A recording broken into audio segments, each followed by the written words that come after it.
Dear listeners of the AUIB FM 101.5, welcome to a new episode of the Uni Voice Show and Meet the Expert segments. Today's episode takes us beyond the limits of the ordinary into the fascinating world of meteorites and asteroids.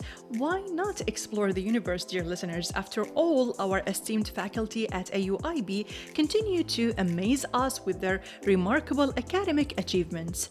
And that's why our guest today is Professor Iohannis Hárnás, an astrophysics professor from the College of Arts and Sciences. He joined us today to talk about meteorites and even brought with him an actual meteorite discovered in Muscat, Oman, to share its story and scientific properties. So let's say hello and welcome to Mr. Iohannis Hárnás, and welcome to the Uni Voice Show and Meet the Expert segments.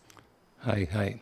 Thank you very much for inviting me in the show. It's my honor to be here to talk, about meteorites and asteroids. You're welcome. Professor Iohannis, could you start by introducing yourself and telling us about your academic background? Yes, sure. I study all my degrees in Canada, and I have a degree in applied mathematics. I have a master's in astronomy and a PhD in astrophysics and space science. And I taught for many years in Canada, and finally, when I was about to take my pension, I came here. Okay, so Mr. Iohannis, what led you to specialize in astrophysics, specifically in studying the meteorites and asteroids? Well, meteorites and asteroids is not exactly my field, but, I've been teaching these things for years. And I have an interest since I was young, actually, in astronomy and astrophysics, and that's what I try to do in my life, and that's what I did. Okay. I always approach these things by heart, not by brain. Okay. Well, they say, or it seems that you brought a real meteorite with you today here in the studio from Muscat, Oman. Can you tell us about the story of how you discovered it from the beginning? To be honest, I didn't discover this meteorite, but a friend of mine discovered this meteorite, who is a meteorite hunter in Toronto. Okay. And he has a big selection of meteorites. So because he knew that, I like, meteorites, and I like, astronomy and astrophysics, he gave this to me. And the meteorite is about 1 kilogram in weight. It's slightly magnetic, which means there is iron in it. And it was discovered in Dhofar Desert in Oman by him. I'm not sure if it's by him or somebody else, because he has discovered quite a few meteorites also. Okay. Yeah. So what are the most interesting scientific features of these meteorites? You've told us about some of them. And what can they tell us about its origin or the age of these meteorites? Yeah. Can you show it to the camera? Yeah. Okay. This is here. Okay, you can talk about it. Yeah. All right, so holding a meteorite in your hand is like holding a piece of the history of the solar system. So this meteorite is not dated, but given the fact that it's an object that came from our solar system, most likely is a remnant of the solar system, from different reasons, different explosions, different phenomena that take place. So it could be as old as the solar system in the upper band. Yeah, that's right. Okay. And, I find it amazing that I hold a piece of rock that has the same age, probably like the solar system, plus or minus. Okay. This is really interesting. Yeah. This is the only one meteorite you discovered, or there is another one? I have another one, which I have in Toronto. My friend gave it to me, and I don't know if I should return it or not. It's a big one. Because I asked once to give a meteorite for my class to actually talk in my astronomy class, and he said, "Why don't you take this?" And it turned out it's about 100 kilograms. Okay. It's big. It's really big, So can you tell us about the specifications of the real meteorites so people can know if it's real or a fake meteorites? First of all, when you hold a meteorite in your hand, a stone that it might be meteorite, the first thing you have to do is to put a magnet on. Okay. If the stone attracts the magnet, most likely it is a meteorite. That's number one test. Also, what you could do, you can look let's say, and see, because when a meteorite enters the atmospheric drag heats up the meteorite. In other words, the meteorite moves at high speed and pushes the atmosphere, and the atmosphere pushes back. Therefore, it starts getting hot and starts melting outside. And of course, if you have a potential meteorite in your hand, you would see a glaze, something that is science. Because, meteorites are not very highly conductive to heat materials, but on the other hand, they move very fast. So the atmosphere, if you wish, it doesn't have enough time to melt them completely. Okay. So it could be that they get hot on the surface and maybe spread one piece away before they land into the ground. Are they expensive if you buy it? It depends on the composition. For example, literally, they go $1 per gram. So this meteorite is about 1 kilogram, so I will pay $1,000. Is there any economic benefits comes out of these meteorites? No, this is only for scientific research. Okay. And mainly it's a scientific research. People who actually deal with meteorites, they always discover, and you can find. And I'm pretty sure here in the deserts there are lots of meteorites. And I know for sure because people are selling them. So I have a question here. In your opinion, Mr. Iohannis, why is studying of these meteorites so important for understanding the history of Earth and our solar system? It is important because the physics of meteorites, we can backtrack the conditions that they create these meteorites, which means the conditions that the solar system, was going through until all these things came about. So basically, by studying the meteorites, we study the history and the physics of the solar system. And I can tell you one thing, that the physics of meteorites, not the dynamics, but the actual physics, is quite complicated. Okay, it sounds interesting, and I want to ask you here locally, is there a lot of meteorites here in Iraq, or it's not the good environment for that? Oh, it is, because I know people who sell them, and I have pictures of this. Iraqi people? Yes, Iraqi people. From where? From north somewhere. Really? Yeah. That's really interesting. I remember one in particular, it was really dark. It was not a big piece, but it had really amazing red dots inside, like a cloth. So it comes with a lot of shapes and colors. Oh, yes. Okay.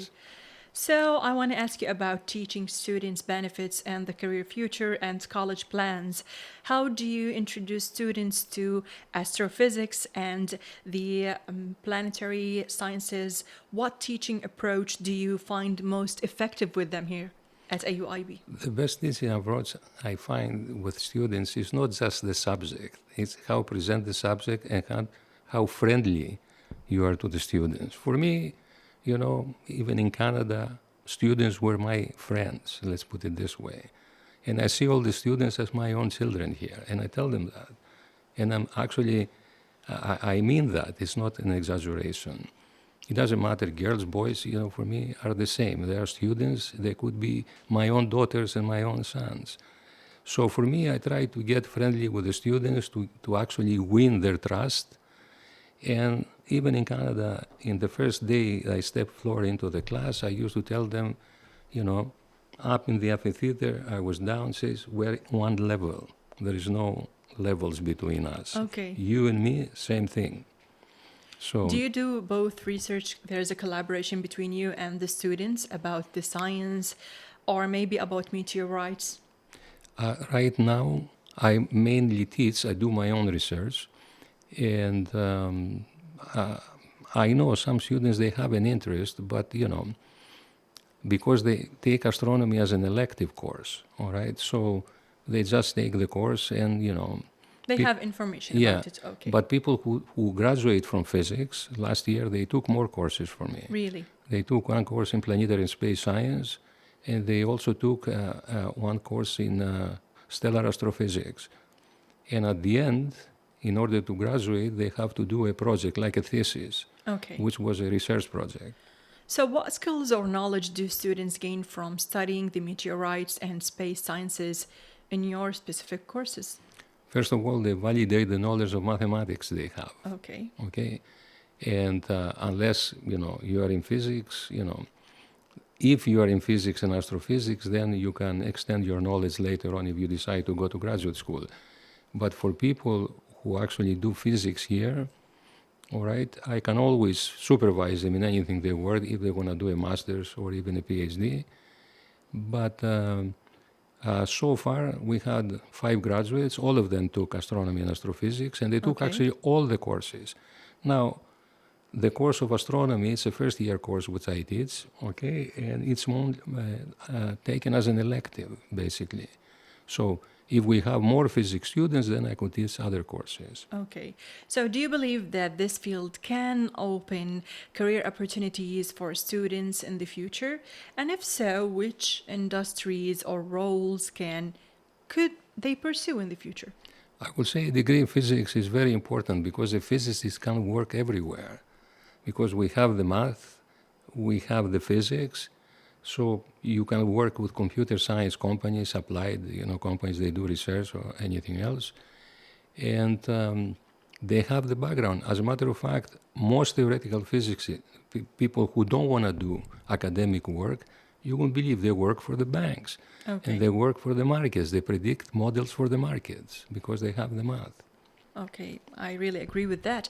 How is the College of Art and Sciences preparing students for the future, maybe scientifically or for research-based careers in astronomy and related fields here at AUIB? Oh, I'll tell you one thing. People who do math and physics, okay, they're people, first of all, at least by Canadian standards, that they want to do that. Okay. And then they wonder about the careers. But all the physics people who have seen all these years in Canada, they always find jobs in, let's say, electronics, electronic industries, people who do semiconductor research or semiconducting materials related to electronics because they have the lab experience.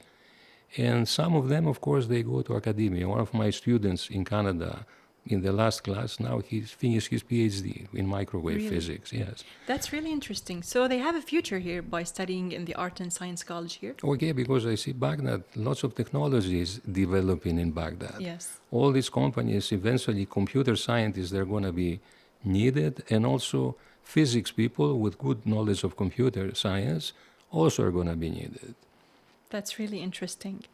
At the end, Dr. Iohannis, Hárnás, what are your short-term and long-term plans for developing this program and advancing the astrophysics education here at AUIB? I would like to do, first of all, to put a request to the president of the university. Okay. I did this the first year and they thought it was a good idea, but then I didn't proceed. I didn't go any further. It just got silence. If we could possibly bring a telescope here, it doesn't cost too much, and create a little, let's say, astronomical station for, because the telescope will bring outreach, will bring people to the university, will bring parents, will bring kids to see the stars. And that's eventually, it will bring potential students to the university. I'm sure they will do that, and they will follow up at the end with you because they want to give the best of the best for all the AUIB students at the end, and whatever is doing a development here, they will be with it and they will go for it at the end. Professor Iohannis Hárnás, an astrophysics professor from the College of Arts and Sciences here at AUIB, I'm really proud and happy to have you with us here today. And I was really happy to see this creature, this is really something. Yeah. Space creature. It's really interesting, and I'm really interesting in seeing a lot of achievement in the future with you. I have to say one thing. Okay, the mic is yours. Yeah, we brought the Aeronet program. Really? It's a NASA program, yes, which we sell with Muscat University. Yes. And this particular program monitors, let's say, aerosol particles in the atmosphere, okay, predicts dust storms. It's a NASA instrument which is installed at Al-Muscat University. I'm part of it. Actually, I was, from the first people who did all the back and forth with NASA to do this. And now we're thinking of putting traps here at the university for collecting dust and Okay. examining the dust because I'm curious to see what we breathe here. Okay. This is really interesting. Yeah. And actually, Al-Mustasriya University called me to give a talk, on dust, particularly Mars dust, dust storms up in Mars, and the effect on satellites which go around Mars. And pretty soon I'm going to go there and give this talk because they're interested in that stuff. Well, we wish you the best of luck with all these plans. And thank you for joining us Thank you. today, Dr. Iohannis Harnas. Thank you very much. So much. Yeah, thank you. Nice to be here.